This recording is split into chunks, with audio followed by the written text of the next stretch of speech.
Accounting का दुनिया में 3 प्रकार का अकाउंट ओपन होता है, ठीक है। एक है आपका रियल अकाउंट, दूसरा आपका पर्सनल, तीसरा आपका नॉमिनल। अब इस वीडियो में जो आपका एमसीक्यू के लिए इंपॉर्टेंट है केवल उसी पे बात करेंगे, ठीक है। स्टार्ट करते हैं रियल अकाउंट से। जितना भी प्रकार का अगर बिजनेस में कोई एसेट है, चाहे वो टेंजिबल एसेट हो चाहे आपका इनटेंजिबल एसेट हो, वो आपका रियल अकाउंट से रिलेटेड होता है, ठीक है। हम आपको गोल्डन रूल बताने वाले नहीं है, हम मान के चलते हैं आपको गोल्डन रूल आता होगा। तो रियल अकाउंट में केवल आपका बिजनेस रिलेटेड एसेट्स आएगा, ठीक है। अब जो आपको दो बात जो अच्छा से ध्यान में रखना है, एक कि इसमें जो लास्ट में जब अकाउंट्स को आप साल में जब क्लोज कीजिएगा तो कौन सा बैलेंस बचेगा। जब भी हम ये बैलेंस वाला वर्ड बोलेंगे समझ लीजिए अकाउंट्स को क्लोज करने समय क्या बैलेंस बचेगा, ठीक है।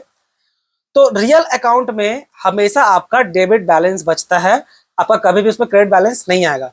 पहला बात को अच्छा से ध्यान में रखिएगा कि रियल अकाउंट में हमेशा आपका डेबिट बैलेंस बचता है। नंबर 2 कि क्या ये नेक्स्ट ईयर कैरी फॉरवर्ड होगा, तो हाँ ये बिल्कुल नेक्स्ट ईयर भी कैरी फॉरवर्ड होगा। ये मतलब ये अकाउंट अगला साल भी सेम खुलेगा, ठीक है। बात करते हैं पर्सनल अकाउंट से।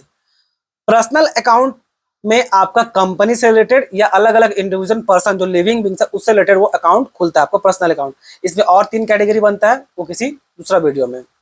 अब यहाँ पर आ जाइए कि इसमें किस तरह का बैलेंस आएगा लास्ट में, ठीक है। इसमें आपका डेबिट बैलेंस भी आ सकता है, आपका क्रेडिट बैलेंस भी आ सकता है। अब क्योंकि पर्सनल अकाउंट आपका पर्सन या कंपनी से रिलेटेड होगा, तो मान लीजिए जैसे कि डेटर खोले हैं, तो डेटर तो आपका एक प्रकार का एसेट है, तो अगर वो एसेट है तो ऑब्वियस बैलेंस कौन सा होगा, डेबिट बैलेंस होगा, ठीक है। अगर वो आपका क्रेडिटर है तो ऑब्वियस बैलेंस कौन सा आएगा, आपका क्रेडिट बैलेंस होगा। तो नॉमिनल अकाउंट में दोनों बैलेंस आ सकता है, डेबिट भी क्रेडिट भी। क्या ये account next year carry forward होगा, मतलब अगला साल जाएगा आपका जितना ही पर्सनल अकाउंट है, तो जवाब है हाँ नेक्स्ट ईयर वो भी जाएगा।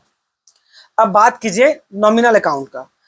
नॉमिनल अकाउंट में जैसे क्या क्या आता है, आपका जितना भी प्रकार का एक्सपेंस चाहे लॉस चाहे प्रॉफिट चाहे गेन, ये सब जब होता है, जब उससे रिलेटेड कोई भी ट्रांजेक्शन होगा तो आपका नॉमिनल अकाउंट में आकर के खुलेगा, ठीक है। अब यहां पर जो आपको सबसे इंपॉर्टेंट चीज ध्यान में देना है कि nominal account next year carry forward नहीं होता है। फिर से सुन लीजिए, nominal account next year carry forward नहीं होता है। जो भी आपका एक्सपेंस या लॉस है वो करंट ईयर कहीं ट्रेडिंग अकाउंट या प्रॉफिट लॉस अकाउंट में ट्रांसफर हो जाएगा और वहीं पर वो खत्म हो जाएगा, वो नेक्स्ट ईयर तो कैरी फॉरवर्ड नहीं होगा। इसमें एक और जो इंपॉर्टेंट बात ध्यान में रखना है, कोई भी आपका नॉमिनल अकाउंट जैसे मान लीजिए रेंट अकाउंट है, सैलरी अकाउंट है, इसके आगे किसी भी प्रकार का सुफिक्स या प्रीफिक्स लगा दीजिएगा तो वो नॉमिनल अकाउंट से आपका पर्सनल अकाउंट बन जाएगा। फॉर एग्जांपल के तौर पे मान लीजिए रेंट अकाउंट था, अब रेंट के पहले हम एक वर्ड ऐड कर दिए, क्या रेंट के पहले ऐड वर्ड कर दिया प्रीपेड रेंट, तो अब ये आपका नॉमिनल अकाउंट नहीं रहा। रेंट अकाउंट था तब तक आपका वो नॉमिनल था, पर जैसे प्रीपेड अकाउंट बोले तब आपका वो पर्सनल अकाउंट बन गया, ठीक है।